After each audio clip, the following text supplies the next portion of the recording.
Wow, so here I am, and in this unlikely place I find a bucket list item. Hi, I'm George the Antique Nomad. Come with me as I wander the country in search of valuable vintage, amazing antiques, and cool collectibles.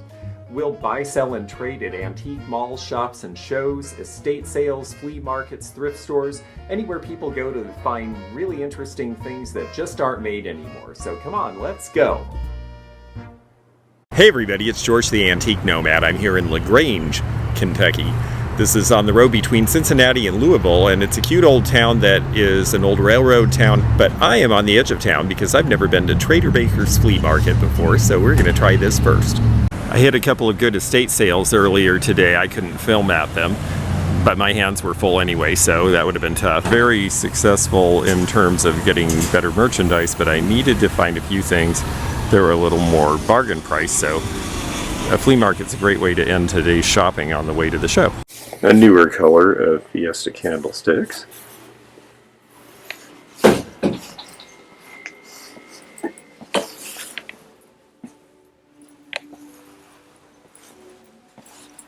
There's some bright fashion. Ooh. Cabbage Patch Kid with no clothes. 1950s bake oven bakeware for $19.99. That'd be worth it if you wanted to piece it out. That's got a stain, otherwise it's cute. It's nice that it has a lid.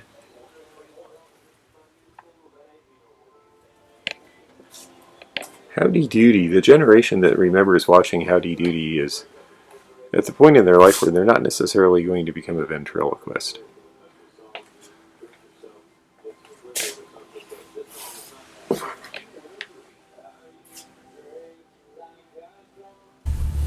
It looks like lamb chop, but American Bisque did this cookie jar before lamb chop was a thing, so who begot who?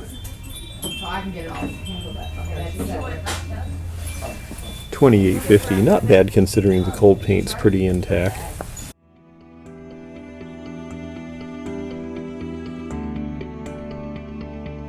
They have a pop-up sale going, so let's see if there's anything worth buying.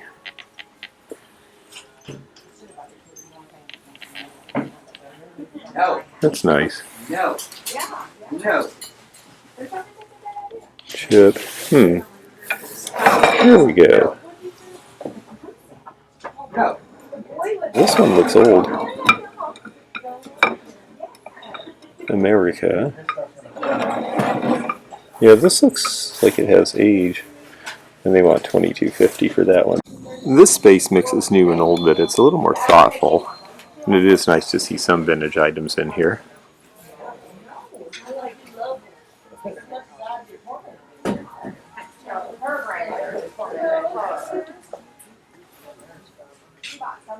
'50s era reproduction firkin, 50s or 60s for $38.50, a lot less than a real one from the pioneer days would have been. Louisville stoneware blue geese. If you gaggle of geese, if you were gonna do the blue geese thing, I think Louisville stoneware would be the thing to do because it's really good quality, it looks country, it fits.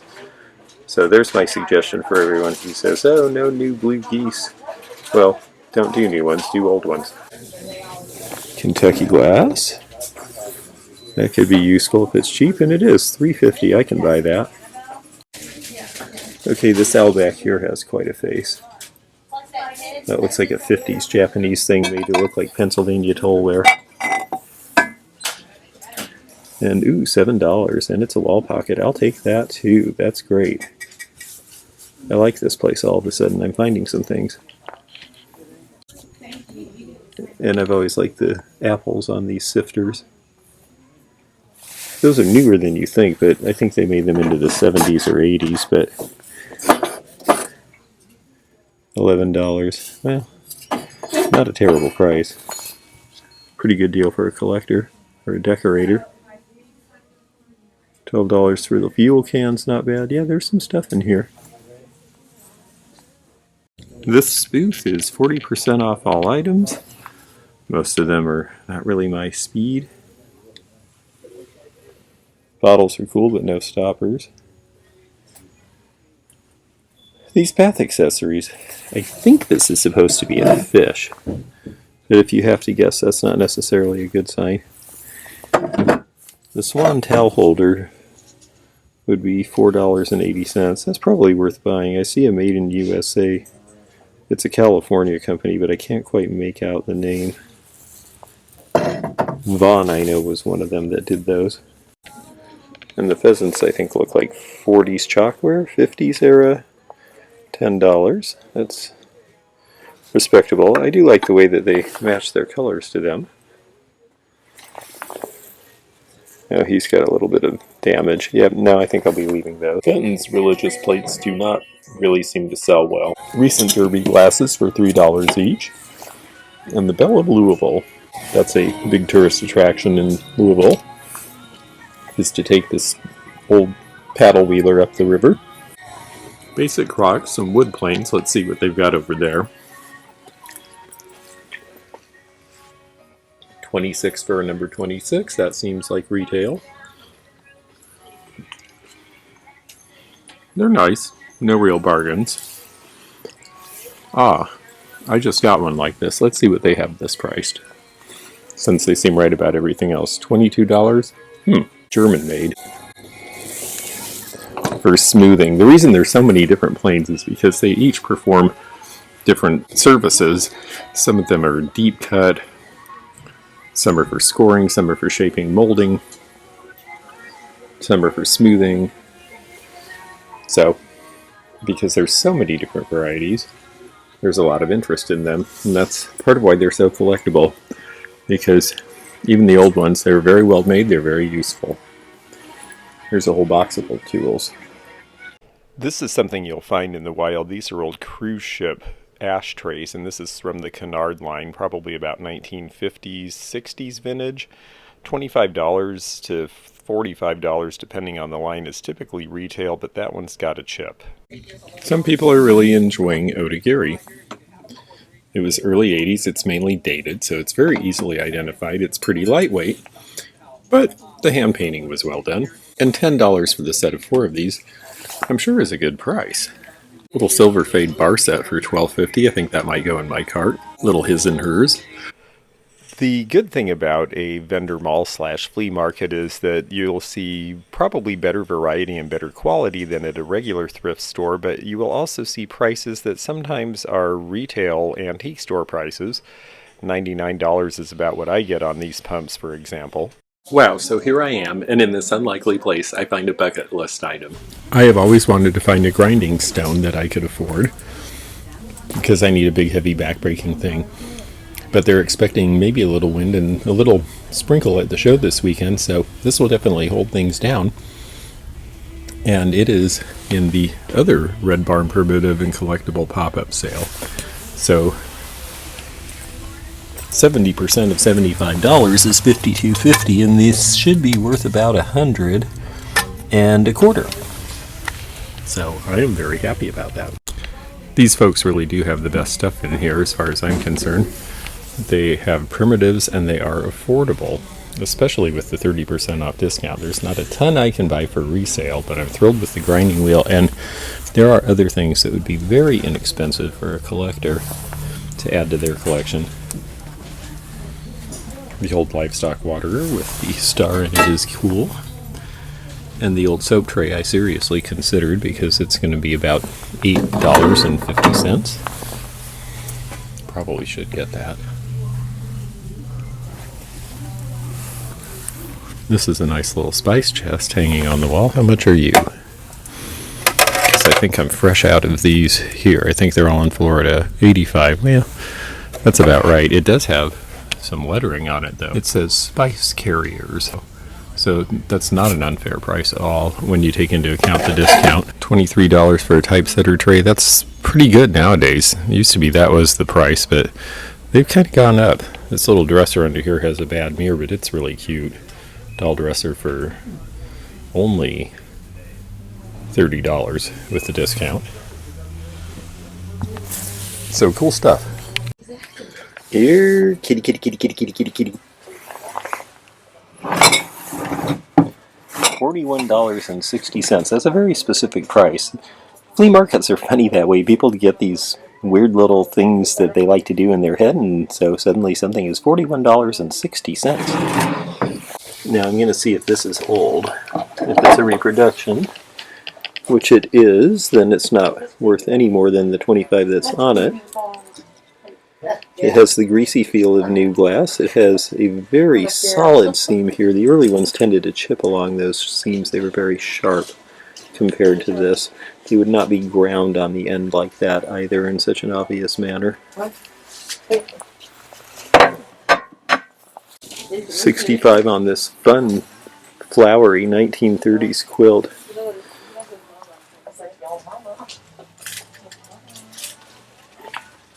It's a little frayed right there. The color's a little faded, so the price is fair, but it's a nice one. The Young Livers. Ricky Nelson, back when he was a lot more innocent. Gary Lewis, the Letterman. This is the right era. They're all priced about right for common titles, though. Everything is $5 here.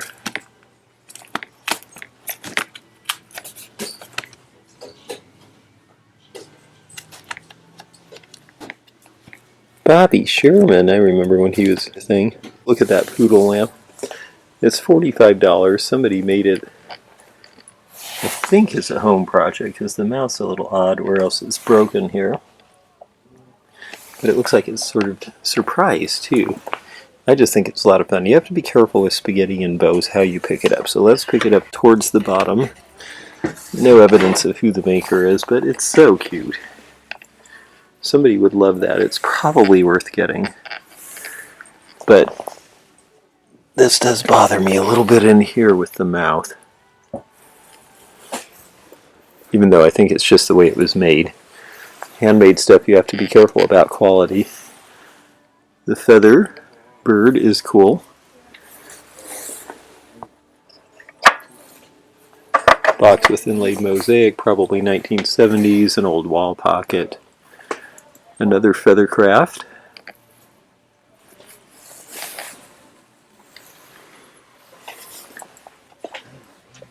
Another crazy looking cat.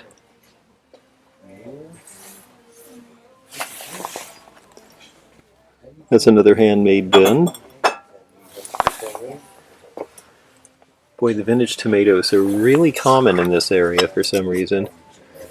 These look like they're German rather than the Japanese we usually see. That one's milk glass. And this one is newer. Ooh, $12 for the poodle sewing box. That is tempting. Somebody could use that as a purse. I can absolutely see that. Needs a rhinestone eye, but that's easy to fix.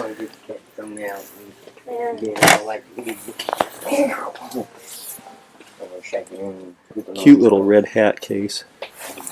$18. I don't know that I could get 36, but that is quite darling and very 60s looking. And then this is $40. If it was closer to 30, I'd probably get it, but I don't really have room in the car at this point anyway. Heading to a show. And the flower thing with the vintage metal is still pretty popular in some quarters. These are worth looking into as well. But look up here, look at this big loop. That makes me think it's pretty recent vintage. That and the fact that the paint is very even. It doesn't look like it's hung up against a wall or moved around at all. These, on the other hand, look like they're 70s era. Probably candle rings originally. And then this is a very cute polka dot set from the 60s. But at 18 there's not enough room in it for me. This is also only 18, but there's good reason. This is the Palace of Versailles. This was very popular at the end of World War I because it's where the World's Peace Treaty had been signed and they thought it would last forever. But you can see the painting didn't last forever either. It looks a little war-torn. There are holes where the paint has flaked away, probably from being in a place that the temperature changed a lot. There's also damage to the frame. See how that side does not match that side. You could fix that, but you can't really fix the painting, so I'm afraid here it stays. Vanilla fudge. one of the first big psychedelic bands to make it in rock, and they did it largely on a cover of the Supremes' You Keep Me Hanging On, and it is so dirgeful and so mournful. It's really an amazing song if you like that genre. This is priced at $8, so Vanilla Fudge does command a little bit of a premium. Too Old to Rock and Roll, Too Young to Die, Jethro Tull, $10. So these are priced pretty much full retail. Two things on this wall. The utility table I really like. The clock I really hate. Why does a brand new clock say antiques on it? This piece is Fenton. $12 is reasonable enough. Because it's cranberry and the bulbous. Someone will want that. Space also has an interesting looking old box. Maybe look a lot older than it is, but with this kind of tacking, these are 1950s and 60s, and they have the old maps. There's a period of Moorish revival in furniture in the late 60s and early 70s as well, so these styles keep reappearing over time. It's not a bad look for a little box, $14. There might be room in that, but I'm not going to pick it up for that price. I do need things to be a little cheaper. Here's a cash pot, $35, Mary Hadley. Made in China. That's something different. Cute little old vintage children's coat for a very little one. Moo Cow Creamer. I insisted we get one of those when I was a kid. They used to sell them in the restaurants. Italian tray, but it's beaten up in the middle. This is a plate engraving, $45. Sometimes these ones with the ducks can be valuable depending on the artist, because some of these folks ended up working not just for Ducks Unlimited, but doing the hunting stamps for the U.S. government every year. Well, while I sit in this dentist chair from the early 70s, which is very comfortable and might be fun in a home theater, lay back, relax. I want to just take a moment and ask you to please thumbs up this video, and please also leave comments. If you haven't subscribed before, please do, because then you can click that bell for notifications of future videos. Check in the description and you can find out more about memberships as well. Now let's get back to the video, after we show you this great chair.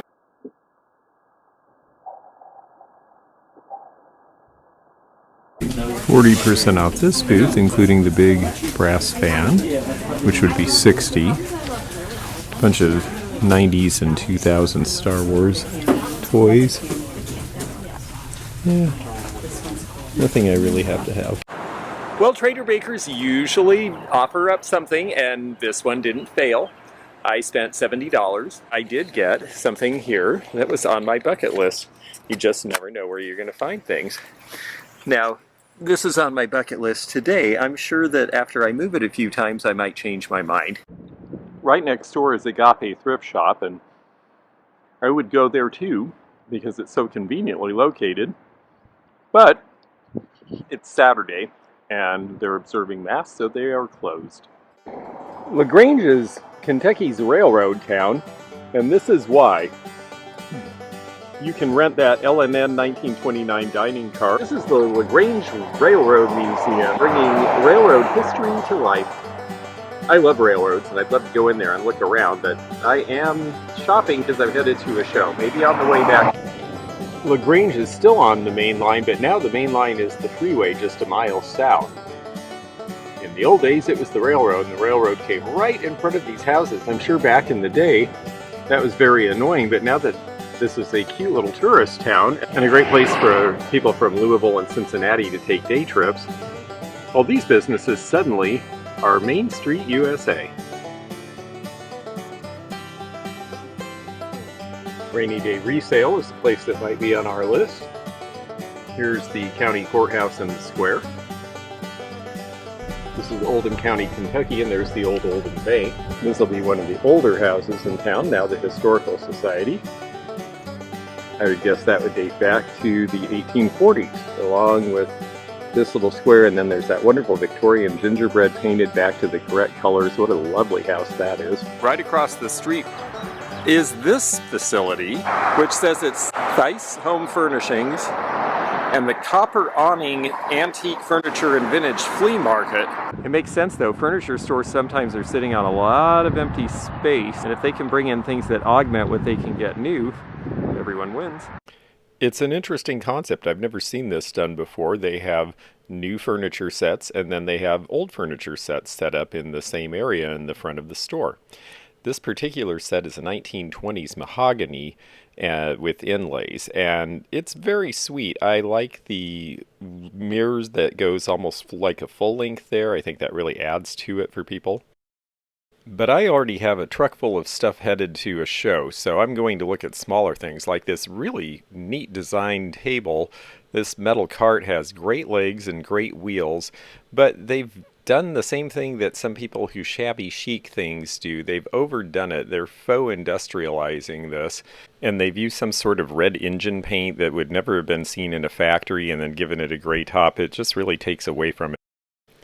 Now the tag says this is 1950s, but it isn't because it says assembled in Mexico, and they did do metalwork there before NAFTA, but this was revived after NAFTA, so this is not the age that it appears.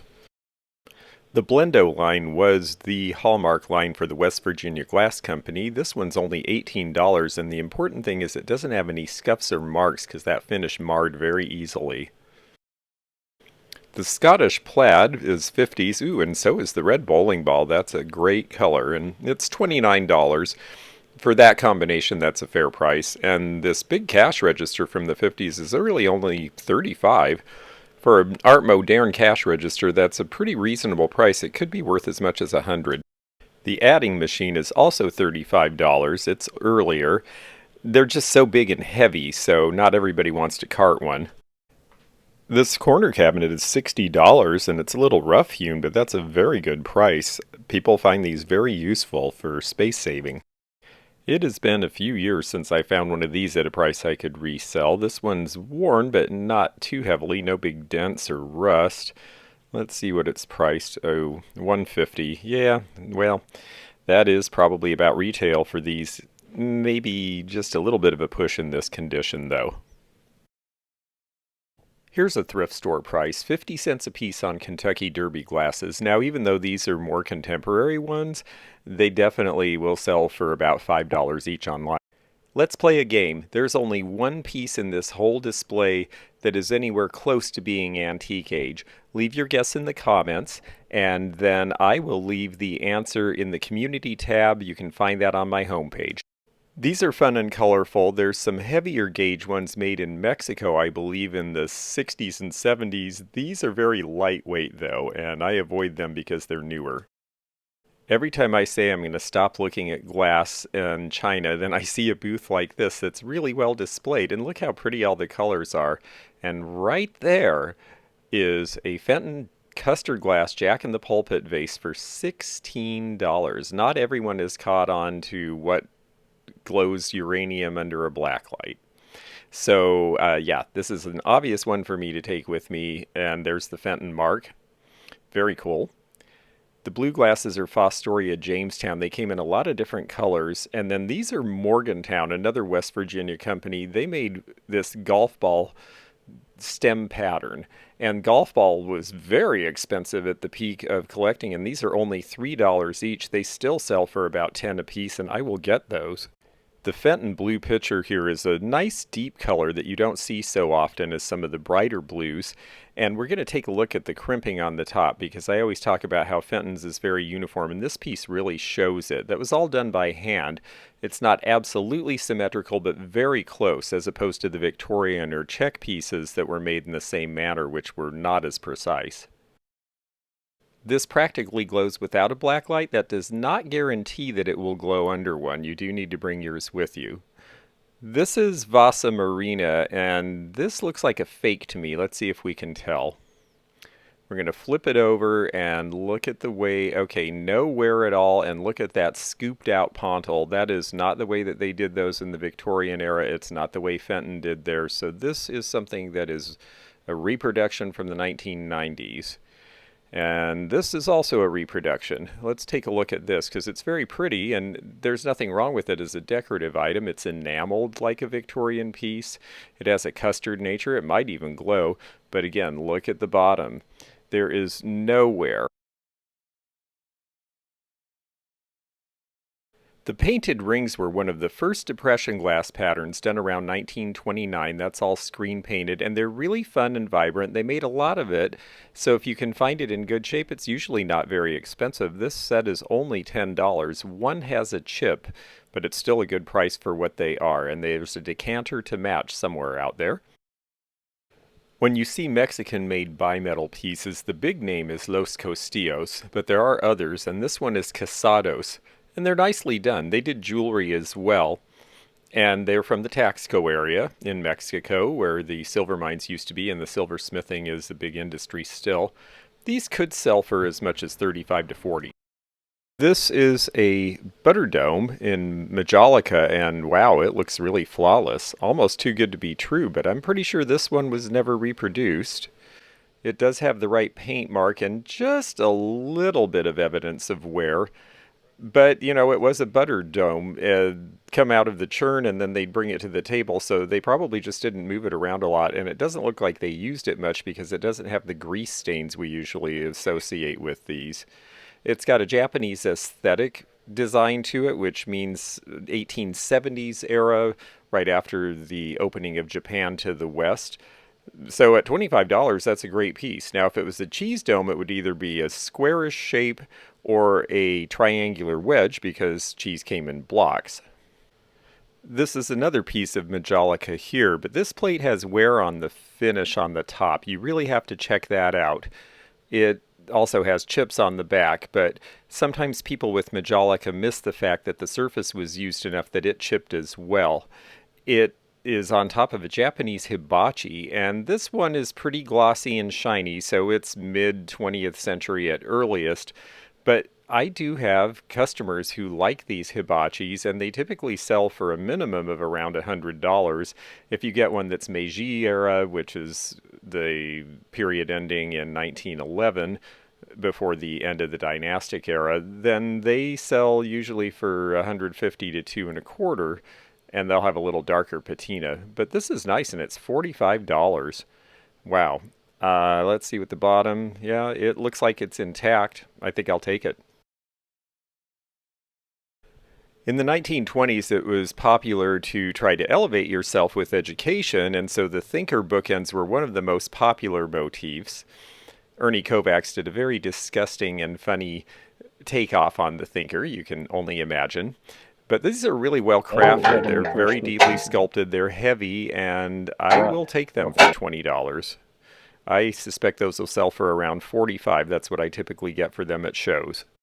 Before Japanese Imari ware was widely available in the West, the Dutch and then the Welsh both did similar looking pieces around 1800 and into the mid-1800s. And this is an example of gaudy Welsh. The Dutch did 13 very distinctive patterns only, and the Welsh did all sorts of stuff that sort of looked like them.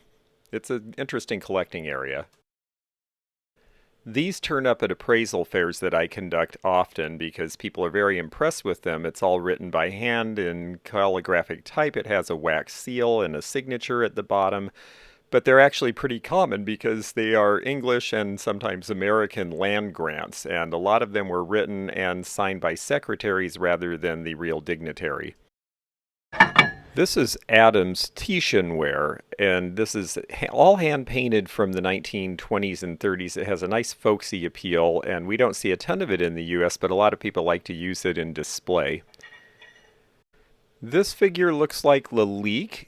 It's a later one, so the details are not quite as clear, and it's $60, and that's the reason why it's only $60. It does have the signature on the bottom. It might be a little hard to see on camera.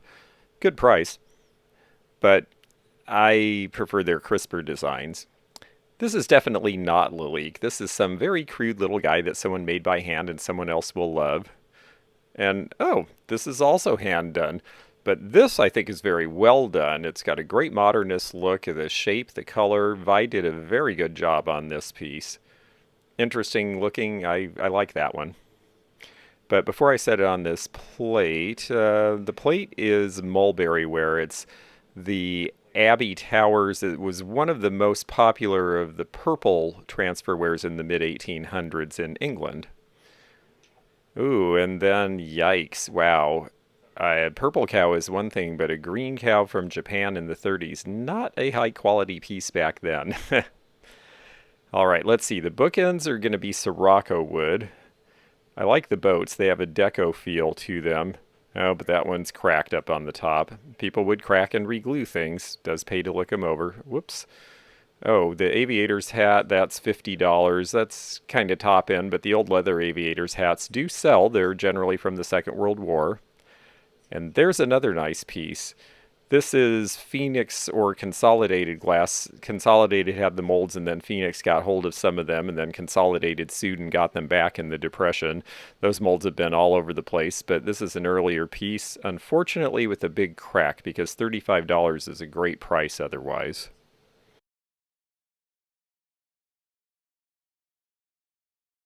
Higgledy-piggledy, my black hen. She lays eggs for gentlemen. That's very discriminatory of her. $6.50. That's pretty cool. And it says it hooks to the high chair tray, so let's see what that was about.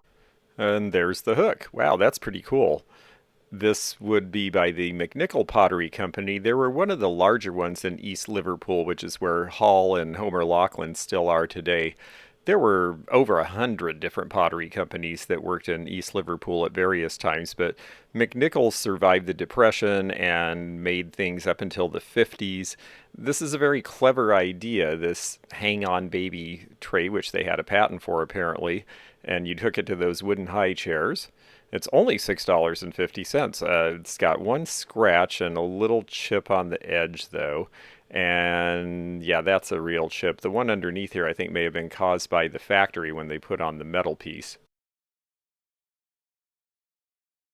I can typically price a decent size Royal Copley rooster or hen around $24. It seems like they've always sold for that price, and this one's only $12. I don't have anything like this with me to go to the show, so I think I'll take that because they're a pretty easy sale. People just love the cuteness and the color. Speaking of cuteness, I've had her a few times, and I am out of head vases right now. I just love her face. I think for $20, if they give a little bit of a discount, I will get her. I figure she's probably worth about $35 to $40 in my world at shows particularly, and they're popular. Cuteness counts, and these cows definitely have that. These are late 50s, early 60s Japanese. And they're very lightweight, so I can't imagine too many of these sets have survived. These may be by Otagiri. The label's a little bit worn, but Otagiri has been around a while.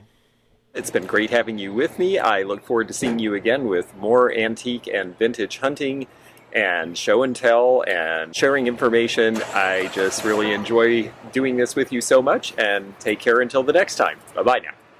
Thanks for joining me again in the fun and fascinating antique community, here where online meets the real world. Please click the subscribe button below, click the bell to be notified when new videos upload, leave a comment below, and hit thumbs up to like this video. Links to our online social media daily posts and our items for sale are in the description. This is George at the Antique Nomad. Bye for now.